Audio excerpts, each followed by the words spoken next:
Of course, it's not a matter of your gender. It's a matter of it not being my body. It's a matter of it not being your body. That's the point. Okay, we're going to end it there because we got to end it somewhere. Michael Knowles completely owns Brian Tyler Cohen in this epic debate. Let's see how it goes down. On the legalese of it, but it is always funny how the same people who warned that Roe was not in danger are now warning that same-sex marriage is not in danger, contraception is not in danger, interstate travel are not in danger. If we listen to these people, when they had promised us that Roe wasn't in danger, we wouldn't be in a country right now that's just had 50 years of precedent and a woman's right to her own bodily autonomy stripped away. Well, I'll say just for my own part, I have never suggested Roe is not in danger. I have always been very hopeful that Roe would be overruled because you're discussing bodily autonomy. I'm all for the bodily rights of babies in the womb. And after the Dobbs decision, of course, that didn't even protect the rights of babies in the womb. It simply returned the issue to the states where it had always been until this ridiculous decision in 1973, which is no more. All right. I mean, we're looking at more than 50 years of precedent. And you mentioned some of these cases, Griswold in 65, Eisenstadt in 72, Roe in 73, and Casey in 1992. All of that is precedent upon precedent. And, claiming that the court is only correct now that it's following your specific political and or religious views shows that you're just interested in cherry picking decisions that comport with those views. Brian, are you familiar with the Dred Scott decision? Yes. The Dred Scott decision, which said that black people can never be American citizens, that was also Supreme Court precedent, right? Would you say that the court was right to overturn the Dred Scott decision? This is the first time that the court has reversed a decision to take away rights, and it has stripped that right from half of the population. And the practical impact of that is that, in real life now, we're looking at a 10-year-old in Ohio who would have been forced to give birth to her rapist baby. We're looking at incest victims potentially giving birth to their own brothers or sisters. We're looking at doctors being jailed. We're looking at police questioning people about miscarriages. I mean, that is a police state. Michael, is that small government? Is that limited government? Because to me, it looks like that is limited. Yeah, it looks like Christo-fascist religious extremism. Christo-fascist religious extremism. The case you're referring to in Ohio, Brian, by the way, the 10-year-old who was reportedly raped, she actually, by the Ohio law, would not have been prevented from getting an abortion in Ohio, regardless of what you think about pro-life or pro-abortion. That she may have gone to Indiana, but she wouldn't have needed to. But furthermore, when you talk about rape and incest and all of that, that accounts for far less than 1% of all abortions. Statistically, 100% of abortions are elective abortions. I think those should be gotten rid of. And I think the Dred Scott analogy is important here, because the Dred Scott decision from the court said that black people are not really people and they can't be American citizens. And the Roe v. Wade decision from the court said that babies are not really people and their existence and their value depends simply on whether they're desired or not by their parents. And both of them are horrific, and it's very good that both were overturned. So if it's only... Michael Knowles, 100% correct. I used to listen to Michael Knowles all the time. I haven't listened so much anymore, but he's one of the only good ones I think worth listening to at the Daily Wire. Matt Walsh has some good takes here and there, but sometimes he could be a little much. But Michael Knowles is always calm, rational, and he makes really logical and good points. And it's no different here. All that stuff about the 10-year-olds and the incest victims and stuff like that, that's just all fear-mongering. And like Michael Knowles says, it's only 1% of cases that happens to. But the problem is that the left and these Democrats, they aren't advocating that we make special exceptions for grape victims or incest victims or what have you. They're not making the case for special exceptions. They're saying they're hiding behind those cases in order to be well, that's why we just need nationwide smishmortion, no limits, no terms, nothing. We just need it open and ready to go for anyone who wants it. When you bring up the argument about how people are kind of just using it as some kind of birth control, they'll be well, it's not really happening. No, who does that? What kind of woman would go through 8 months, 7 months with that and then go through with it? Well, okay, if it's not happening, why do you always argue against banning late-term smishmortions then, if it's not happening? It's just more of the left gaslighting and lying to us, because they do want nationwide smishmortions with no limits, no this, no that, no punishments. They just want it free and ready to go for any woman that wants it, no matter what the reason is. But don't let them hide behind that 1%. Don't let them hide behind those rare cases, because that's what they do. They hide behind it in order to justify it. What are you guys' thoughts on that? How do you think Michael Knowles is doing so far? Sound off in the comment section below. Let's get back to it. Small percentage rape and incest, that 1%.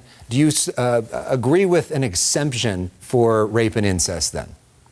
Well, it's also kind of curious that people make these two distinctions between rape and incest. I don't know of a whole lot of consensual incest, so we're really just talking about exceptions for the case of rape. And the liberals always try to argue from the absolute most hard cases. But the argument for pro-life is that a person is a person, no matter how small. And also, an abortion does not fix anything. Abortion will not get rid of a rape. Abortion will not undo any sort of crime. Abortion does not even make any lifelong take away any lifelong responsibilities or anything like that. There is such a thing as adoption. You can deal with very difficult, horrible circumstances in a way that will not increase trauma to people, as abortion does, and will not lead them to commit horrific actions and to end a human life. We're running out of time. Steven Crowder said it well when he said, like, I don't believe in response to a horrible and horrific action with an even more horrible and horrific action. And that's what you're doing when you're doing smishmortion. Like, why should this life of why should this unborn life have to suffer now and end because of a horrific act of another? Why should they pay for the sins, for the crimes of the father? Last word to you. I would just say to that, I have two things to say to that. One, it doesn't matter what your opinion on this is, because this is not your body, it's not your choice. You're not the one who is able to make this decision for anybody else, regardless of how easy you, Michael Knowles, thinks it is for somebody to put their child up for adoption. The second thing I would say is it's very easy. There are 36 couples for every one newborn who's put up for adoption. 36 couples who want to adopt in America. Here's the thing: whether we're talking about abortion or gay marriage, these are people's lives that you're messing with right now, all because you think that your religious beliefs are licensed to dictate how other people live. And what's craziest for me is how you guys shove this idea of limited government down everybody's throats, and yet the people constantly stripping others of their rights are Republicans. If you don't want an abortion, don't get an abortion. If you don't want a gay marriage, don't get gay married. If you don't want to read certain books from libraries, don't read those books from libraries. If you don't want to identify differently, then don't. But why should nobody get these things? With all of these things, if you don't want to commit a murder, don't commit a murder. Hold on, Michael. Let me just finish my point. With all of these things, you lose nothing. All that happens is that other people enjoy equal rights, and yet conservatives' beliefs are apparently so goddamn fragile that the mere existence of people who are different from them is somehow a threat to you. I don't think any of those platitudes mean much of anything. We just don't want babies to be killed in the womb. You brought up this point, But these aren't, Brian. Michael, these aren't babies. And if you wanted to use the 1% example, if you wanted to use the 99% and 1% example, 99% of these abortions happen in the first trimester, and also they're Still not babies. They are embryos. They are non-viable embryos. And beyond all of that, Brian, do you know what the word fetus means? What a woman does with her own body. Of course, I don't know if we're going to. There's one very important point to make, even beyond pointing out that the word fetus is just Latin for offspring. The important point to make in responding to what Brian said, Michael, there, depending on the gestational stage. These are not all fetuses. They are zygotes, then embryos, then fetuses. All right, we're not all going to talk over each other. And they become babies. All right, there's one important point that Brian made that I have to respond to. Which is, Brian, you said that because I'm a man, I do not have any right to have an opinion on abortion. It's because it's not your body. That's the point I was making. I would notice, Brian, and I hate to assume your gender, that you are also a man and you are opining on abortion. And more importantly, the Supreme Court that decided Roe v. Wade, how many women were on that court that decided that issue? Of course, it's not a matter of your gender. It's a matter of it not being my body. It's a matter of it not being your body. That's the point. Okay, we're going to end it there because we got to end it somewhere. So, very generous, by the way, of Michael Knowles to assume that Brian Tyler Cohen is a man. Very, very gracious, very generous of him. They always hide behind this argument too that, oh, well, it's not a baby, it's an embryo, it's a fetus, it's this, it's that. Okay, if I were to magically take out that fetus or that embryo out of a woman's body and put it in your hand, and it's still alive, by the way. Like, this is hypothetical, obviously, but it's still alive. I'm able to take it out, put it in your hand. Would you crush it? Like, would you crush it in your hand? Or would you throw it on the ground and stomp on it? Yeah, I don't think you would. Because deep down, you know what you're holding in your hand is a life. So all these lefties are completely full of it. And it's funny, too, because Michael Knowles brings up adoption and Cohen over here. He's like, well, do you know how hard it is to give a baby up for adoption? Oh, so it's hard to give a baby up for adoption, but it's easy to unalive that baby while it's in the womb. Make it make sense, people. Obviously, these lefties are lunatics. They always behind these weak arguments about my body, my choice. It's not about when a woman is pregnant and has this life inside of her, it is not just her body no more. It's two bodies. It's two lives that she has to worry about. That's why she has to change her lifestyle. She can't eat certain food. She can't do certain things while she's pregnant because it's not just her she's worrying about. It's the baby that she also has to protect.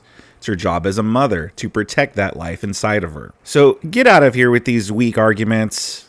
We all know you guys are full of it, and I'm glad that the culture is shifting. What are you guys' thoughts on this? Sound off in the comment section below. Subscribe to my channel if you enjoy content like this. And if you do enjoy content like this, I got a whole bunch more on the screen for you to click away and enjoy.